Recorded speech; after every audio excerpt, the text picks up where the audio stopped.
उनको हम याद करते हैं, उनको श्रद्धांजलि देते हैं और उनकी वीरता हमें फिर एक बार याद दिलाती है कि भारत का एक एक इंच, भारत का जमीन हमारे लिए कितनी महत्व रखती है। हमने पाकिस्तान को बार बार मुंह तोड़ जवाब दिया है। अटल जी के समय कारगिल में युद्ध के दौरान प्रधानमंत्री नरेंद्र मोदी जी के नेतृत्व में, चाहे वो सर्जिकल स्ट्राइक हो, एयर स्ट्राइक हो, और अब ऑपरेशन सिंदूर में पाकिस्तान को मुंह तोड़ जवाब देके प्रधानमंत्री नरेंद्र मोदी जी ने चेतावनी दी है कि भारत की एकता और अखंडता पे कोई आंच नहीं आने दी जाएगी। आप सब जानते हैं, कल ही माननीय प्रधानमंत्री नरेंद्र मोदी जी के भी सबसे लंबे समय प्रधानमंत्री के रूप में जो कार्यकाल रहा है 4078 डेज का, मैं समझता हूं वो भी एक बहुत बड़ा संदेश है उनकी लोकप्रियता का। उल्टे आज ही मैं देख रहा था, फिर एक बार विश्व के सबसे लोकप्रिय नेता के रूप में माननीय प्रधानमंत्री जी का नाम फर्स्ट रैंक पर आया है मॉर्निंग कंसल्ट के इंटरनेशनल सर्वे में। और ये एक जन सेवा का जो यात्रा रही है, जिस प्रकार से निरंतर उन्होंने देशहित और जनहित को अपना मूल्य सिद्धांत माना है, जिस प्रकार से जनता का विश्वास उन्होंने पाया है, जिस प्रकार से निर्णायक नेतृत्व देकर पूरे विश्व में आज उनके प्रति लोगों में विश्वास है। 27 अभी तक उनको अंतर्राष्ट्रीय सम्मान मिल चुके हैं।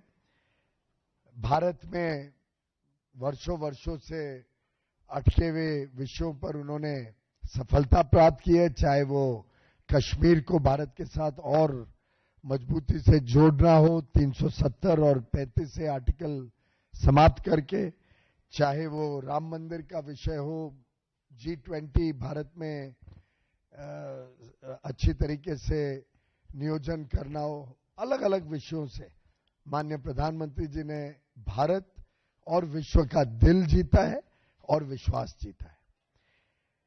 उसी कड़ी में परसों प्रधानमंत्री कीथ स्टारमर के साथ माननीय प्रधानमंत्री नरेंद्र मोदी जी ने यूके में उनके समर हाउस चेकर्स में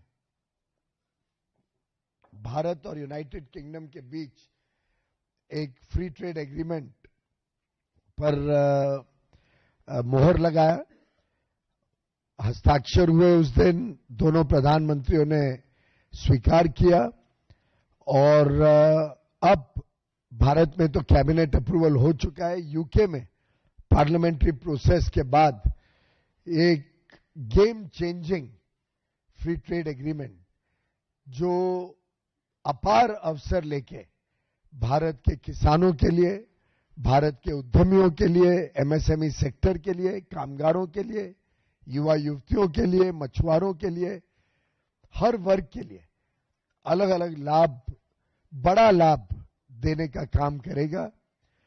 अभी तक जितने फ्री ट्रेड एग्रीमेंट हुए हैं उसमें सबसे बड़ा, महत्वपूर्ण और comprehensive free trade agreement UK और इंडिया का रहा है।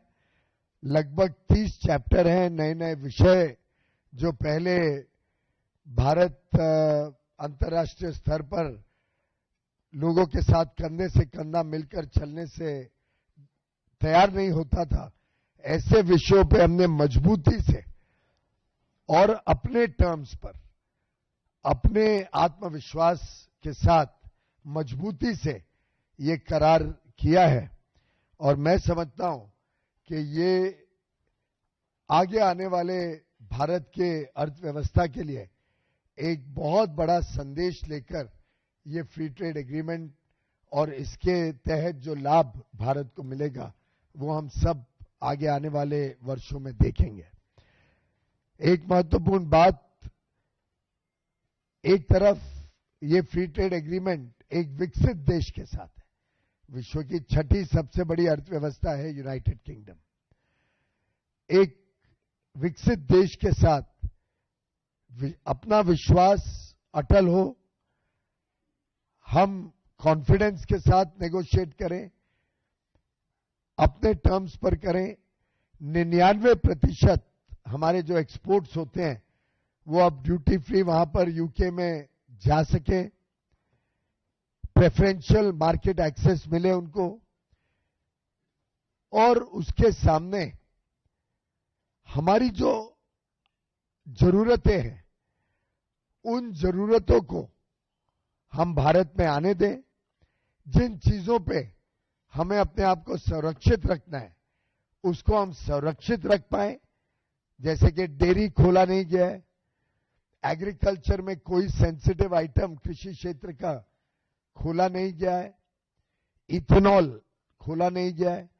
जो जो क्षेत्र भारत के लिए सेंसिटिव होते हैं उन क्षेत्रों में भारत ने अपने आप को सुरक्षित रखा है और आदान प्रदान के भावना से एक win win free trade agreement जो दोनों देशों के हितों में है, एक ऐसा एग्रीमेंट जो समावेशी भी है, सार्थक भी है और संतुलित साझेदारी वाला, दोनों तरफा फायदा देने वाला, ये लगभग 22-23 साल की कश्मकश के बाद ये एग्रीमेंट हुआ है।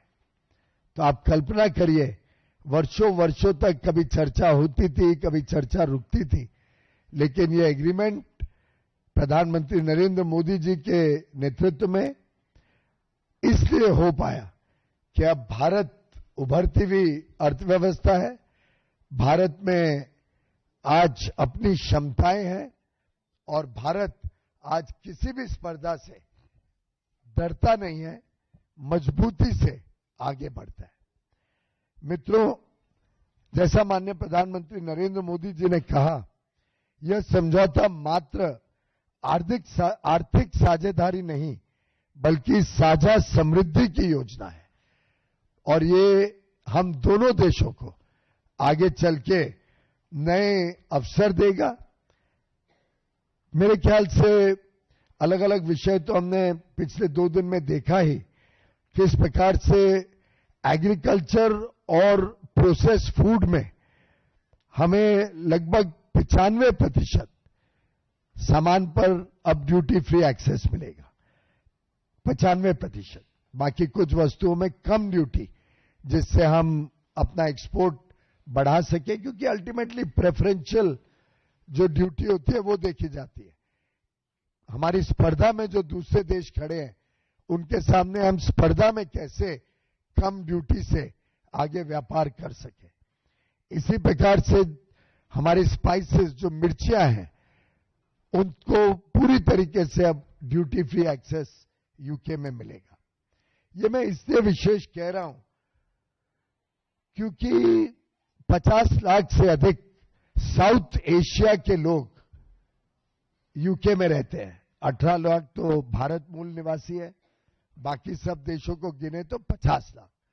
इनके सबके टेस्ट बर्ड्स, इन सबके जो रोजमर्रा के खाने की चीजें हैं वो अधिकांश भारत से जाएं, भारत के किसानों के उत्पाद को अच्छी मार्केट मिले, हम उसको यहां वैल्यू ऐड कर सके, प्रोसेस करके बेच सके, ये हमारी प्राथमिकता रही।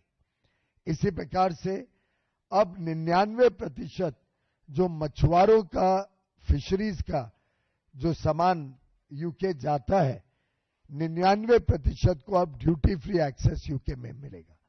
तो मछुआरों के लिए भी ये बड़ी सौगात लेके ये एफटीए फाइनलाइज किया गया है। हमने हमारा टेक्सटाइल का क्षेत्र हो, हमारे फुटवेयर का क्षेत्र हो, लेदर गुड्स का क्षेत्र हो, टॉयज का क्षेत्र हो, फर्नीचर का क्षेत्र हो, जो जो लेबर इंटेंसिव सेक्टर्स होते हैं, जेम एंड ज्वेलरी है बड़े पैमाने पे पश्चिम बंगाल में, गुजरात में, महाराष्ट्र में, तमिलनाडु में बड़े पैमाने पे जेम एंड ज्वेलरी का व्यापार होता है। फार्मास्यूटिकल सेक्टर हो, दवाइयों का, इन सभी पे जीरो ड्यूटी एक्सेस के साथ अब हमारी एमएसएमईज लोकल से ग्लोबल जा पाएंगी, इसको सुनिश्चित करने का काम इस एफटीए के द्वारा किया गया है। साथ ही साथ जो जीआई प्रोडक्ट्स होते हैं, जैसे हमारी कोल्हापुरी चप्पल का किसी ने एक्सपोर्ट में डिजाइन इस्तेमाल किया, कॉमर्स मिनिस्ट्री ने तुरंत उस पर एक्शन लिया और आगे चल के कोल्हापुरी चप्पल जब एक्सपोर्ट होगी तो भारत को क्रेडिट मिलेगा, भारत के नाम से होगी कि ये भारत का जीआई प्रोडक्ट है। और बड़ी बड़ी अंतर्राष्ट्रीय कंपनियां आज इच्छा व्यक्त कर रही हैं भारत के प्रोडक्ट्स को अपने साथ जोड़कर, भारत के डिजाइन्स को अपने ब्रांड के साथ जोड़कर आज विश्व के बाजार में बेचना चाहती हैं। मेरा तो व्यक्तिगत मानना है कि कोल्हापुरी चप्पल अकेले 8-10 हजार करोड़ रुपए का व्यापार अंतर्राष्ट्रीय बाजार में कर सकती है। इतनी सुंदर डिजाइन्स हैं, इतनी, और मैंने बचपन पूरा कोल्हापुरी चप्पल पहन पहन के गुजारा है, तो मैं जानता हूं कि उसका कितना आकर्षण रहता है। मित्रों, जो भी चीजें साधारणतः हमारे लिए सेंसिटिव रहती है, जो हमें डिफेंसिव इंटरेस्ट कहा जाता है, जैसे डेयरी है, डेयरी में रत्ती भर भी कोई प्रोडक्ट खोला नहीं गया, पूरी तरीके से डेयरी को सुरक्षित रखते हुए पुनः एक बार इस एफटीए को फाइनलाइज किया गया। ऑस्ट्रेलिया में आप जानते हैं डेयरी खोला नहीं गया था, स्विट्जरलैंड, नॉर्वे, लिechtenstein और आइसलैंड और स्विट्जरलैंड वगैरह तो डेयरी में काफी प्रसिद्ध है, लेकिन आपको ध्यान होगा प्रधानमंत्री मोदी जी का स्पष्ट निर्णय था कि डेयरी नहीं खोली जाएगी।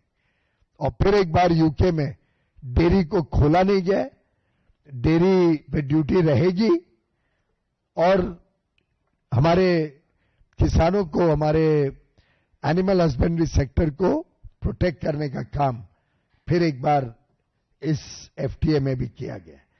इसी प्रकार से हमने कई सारे राइस, शुगर, कई सारे जो हमारे सेंसिटिव आइटम्स हैं उनको सुरक्षित रखा है। इतना जरूर आप सबके ध्यान में ले आऊं कि हर देश के साथ एफटीए अलग पायदान पे खड़ा होता है। उस देश के उत्पाद को देख के, उस देश से भारत में क्या चीजें आ सकती हैं जो सेंसिटिव है, उसको देख के एफटीए किया जाता है। और जितनी चीजें यूके से भारत में आके हमारे कृषि क्षेत्र को नुकसान पहुंचा सकती थी, उन सबको इस एफटीए से सुरक्षित रखा गया, कोई ड्यूटी कंसेशन नहीं दी गई है। एक बहुत बड़ी उपलब्धि, और मैं आप सबका विशेष ध्यान चाहूंगा, कभी लोग भी ऐसा ही कहते हैं ना, आप सबका विशेष ध्यान चाहूंगा इस बात पर, एक बहुत बड़ी उपलब्धि इस एफटीए की रही है डबल कंट्रीब्यूशन कन्वेंशन एग्रीमेंट। मुझे लगता है अभी तक पूरी तरीके से शायद मेरे मीडिया के मित्रों को इसका लाभ ध्यान में नहीं आया है, पर इसका लाभ सेवा क्षेत्र में बहुत बड़ा होने जा रहा है। भारत अब सर्विसेज एक्सपोर्ट बड़े रूप से कर रही है। आप सब जानते हैं हमारा सर्विसेज एक्सपोर्ट पिछले साल भी 12% से बढ़ा था, 12% ग्रोथ इन सर्विसेज सेक्टर। तेजी से पूरी दुनिया में भारत के लोग काम करने जाते हैं। भारत का सर्विसेज सेक्टर, बिजनेस सर्विसेज हो, फाइनेंशियल सर्विसेज हो, मैनेजमेंट सर्विसेज हो, आईटी सर्विसेज हो, आर्टिफिशियल इंटेलिजेंस का एरिया हो, डिजाइन की सर्विसेज हो, ऐसी अलग अलग सर्विसेज में भारत के युवा युवती बड़े पैमाने पे छोटे समय के लिए अलग अलग देशों में सेवा देने जाते हैं। अनुमान है यूके अकेले में आज लगभग 1 लाख लोग ऐसे शॉर्ट टर्म अपनी सर्विसेज देने के लिए काम कर रहे हैं। ऐसे लोगों का लगभग 25% तनख्वाह का नुकसान हो जाता था, क्योंकि वो यूके की सोशल सिक्योरिटी में पे करना पड़ता था 12.5% एम्प्लॉई को, 12.5% एम्प्लॉयर को। जो नौकरी देता है और जो नौकरी करता है, दोनों 12.5% जैसे हमारे प्रोविडेंट फंड में होता है। और ये 25% जब तक वो व्यक्ति 10 साल वहां काम नहीं करे तब तक उनको वापस नहीं मिलता था। और जो 2-3 साल के लिए, 1 साल के लिए जा रहे हैं, ऐसे लोगों का ये पैसा पूरी तरीके से वेस्ट हो जाता था। और 1 साल पूरा होते ही ये 25% कटने लग जाता।